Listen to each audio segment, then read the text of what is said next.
Hello everyone, welcome to a new tutorial video, a different kind of tutorial video. And today we are going to explain to you how to get as many purple and gold crates as possible. Since season 12, the best way to get these crates is by playing Elimination, but you probably already knew that.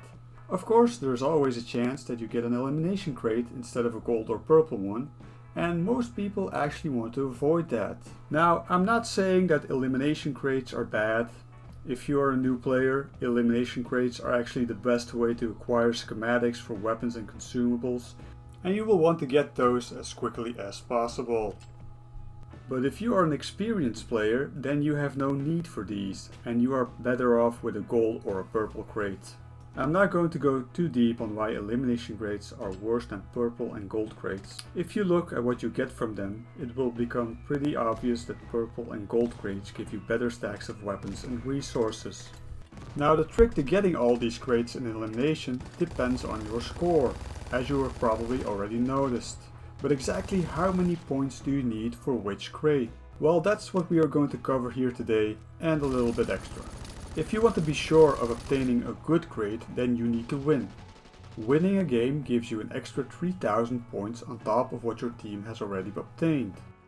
So if your team has 6000 points in the last round and you win, you get an extra 3000 on top of that, leading to 9000 points and probably an elimination crate. If you want to obtain a purple crate, then your total needs to be 5000 points. To obtain a gold crate, your total needs to be 7000 points. If you reach 9000 points, then you are stuck with an elimination crate. But if you manage to obtain 12,000 points, then you get an elimination crate and a purple crate. 15,000 points will grant you an elimination crate and a gold crate, but 18,000 points or more will result in 2 elimination crates.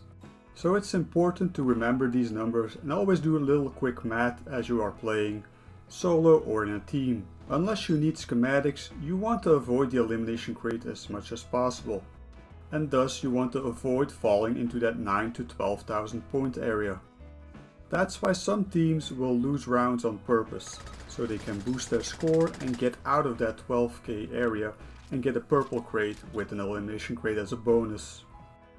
Okay, so now you know what score you need, but how do you obtain the score that you want? Just play the game. You will collect points by killing and doing damage to other players. There is one major factor that could screw over your points or push you into the desired scoring range. The big difference for your score is if your entire team is alive or not at the end of a round. If all 5 players of a team are alive by the end of a round, then each player gets 500 bonus points. That's 2500 points extra in total, which can really push you into or out of the desired scoring range. So, if your team is doing a bit too good, it might be worth getting yourself killed to avoid this bonus. I'm not saying you should throw games or start kill trading with the other team or anything, but it's pretty lousy to get stuck with a lesser good crate just because your team did good. Also keep in mind that your 3k bonus points still needs to be added after the game ends. What about boosting? Unless you're going to boost the score for more than 15 or 20%, I would not recommend boosting at all. Getting a purple or gold crate should be easy enough without boosting, and a small boost can actually make you end up with an elimination crate instead. If you do want to get an elimination crate and a second crate, then you should boost, but boost at least 20% and make sure you end with a score of 10,000 points. What if I'm losing? Well, even if you are losing, you can still get a purple or gold crate. The scoring is exactly the same, except that you don't get your 3000 points at the end for winning. The scoring ranges, however, are different. For a blue crate, you will need at least 4000 points. For a purple crate, you will need at least 6500 points. For a gold crate, you need 9000 points. You cannot get higher than a gold crate if you are losing. I am not 100% sure on the numbers for the losing team. It's very hard to track the point counter and the crate awarding.